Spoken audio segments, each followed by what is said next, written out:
Hello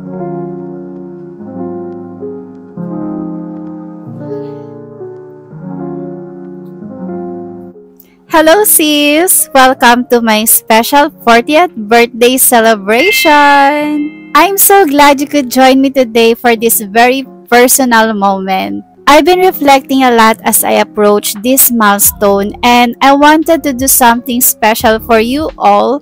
Today, I'm going to share 40 reasons to celebrate life and 40 motivational lessons that I've learned along the way. So no matter where you are in your life, this message is for you. Ang buhay ay hindi lang basta tungkol sa pag-survive. Tungkol ito sa pag-thrive, sa paglago, at sa pagpapahalaga sa bawat moment. Gaano man kaliit at ang pag-turn ng 40 ay isang magandang paalala na lahat ng yon. So, tara, magsimula na tayo. Reason number 1. Celebrate your growth. Every year we live is a year we've evolved. Think about you, who you were 5, 10, or even 20 years ago. Proud ka ba sa taong ikaw ngayon? I know I am. Growth isn't always linear, but that's okay. The person you are right now is exactly who you need to be at this moment. Reason number 2. Embrace change. Nakakatakot ang pagbabago, pero siya rin ang magpapalakas sa atin. Marami akong pagbabago sa buhay ko at habang may mga pagbabago na mahirap, pinatibay nila ako at ginawa akong mas resilient. Tandaan, kung walang pagbabago, walang transformation. Reason number 3. Focus on the destination, the goal, the achievement, but let's not forget the beauty of the journey. It's those small moments, the setbacks, the lessons learned along the way that make us who we are. Celebrate that journey. Reason number 4. Never stop learning, no matter how old we get. Learning is one of the most powerful things you can do for your personal growth. Reason number 5. The people around you, the ones who support you, challenge you, love you, are the true treasures of life.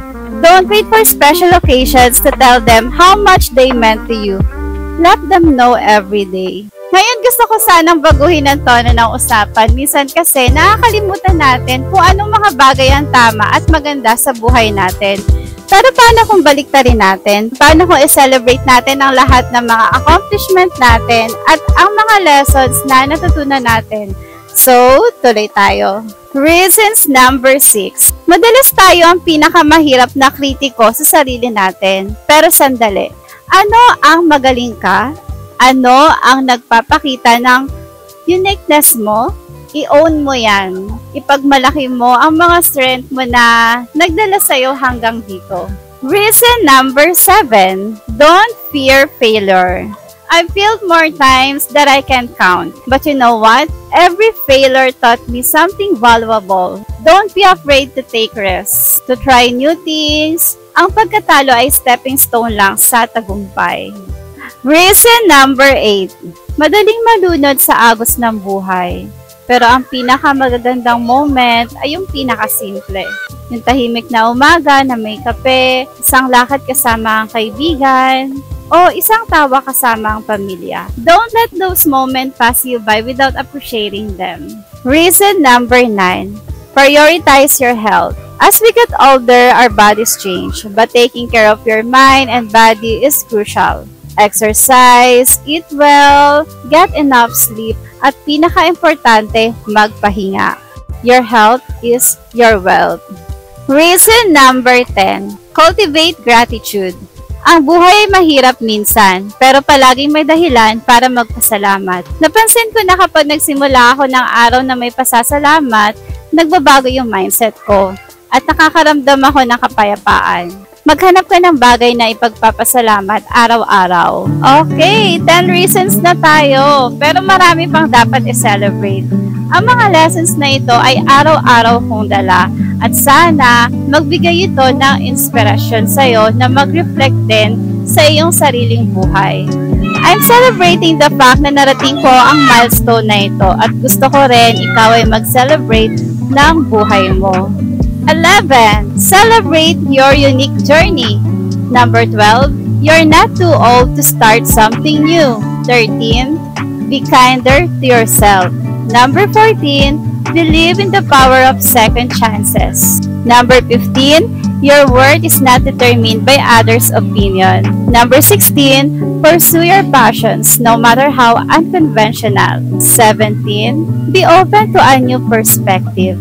18, practice patience with yourself and others. 19, choose happiness even on tough days. 20, don't compare your life to others. 21, surround yourself with positive energy. Number 22, trust that everything is happening for a reason. Number 23, take time for self-care. Your mental health matters.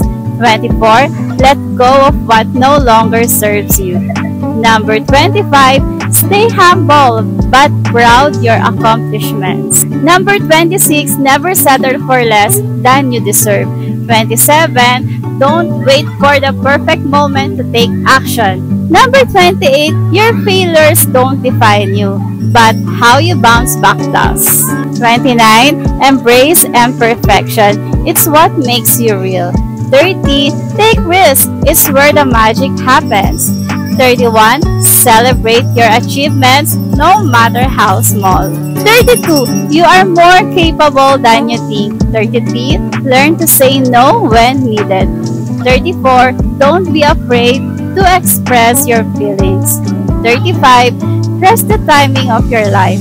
36, keep a positive mindset no matter what. 37, every setback is an opportunity for a comeback. 38, let your experience shape you, not break you. 39, don't underestimate the power of smile. 40, life is a gift. Enjoy every moment to the fullest.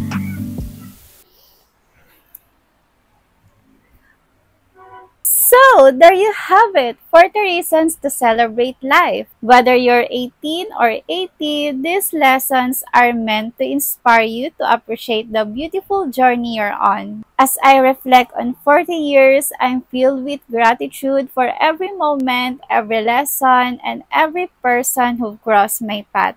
I hope today's video give you a little reminder of how much there is to celebrate. Remember, life is too short to wait for the perfect time. The best time to celebrate is now. So let's keep growing, keep learning, and keep celebrating each day as the gift it truly is. Thank you so much for being here with me today. I'd love to hear your thoughts and any lessons you've learned in your own journey. Pwede mong i-share sa comment below. Huwag kalimutan mag-like, mag-subscribe, at hit ang notification bell para hindi mo ma-miss ang mga future videos. Until next time, take care and remember to always celebrate you. Para ipakita.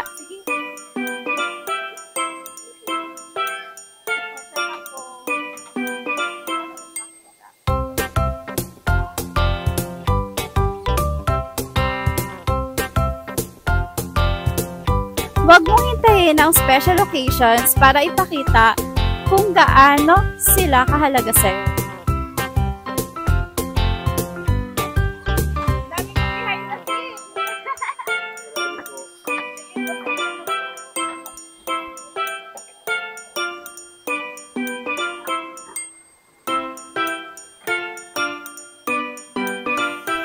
Ang mga tao sa paligid mo, yung mga sumusuporta, nag-challenge, whether it's a new skill, a new mindset, or a deeper understanding of yourself,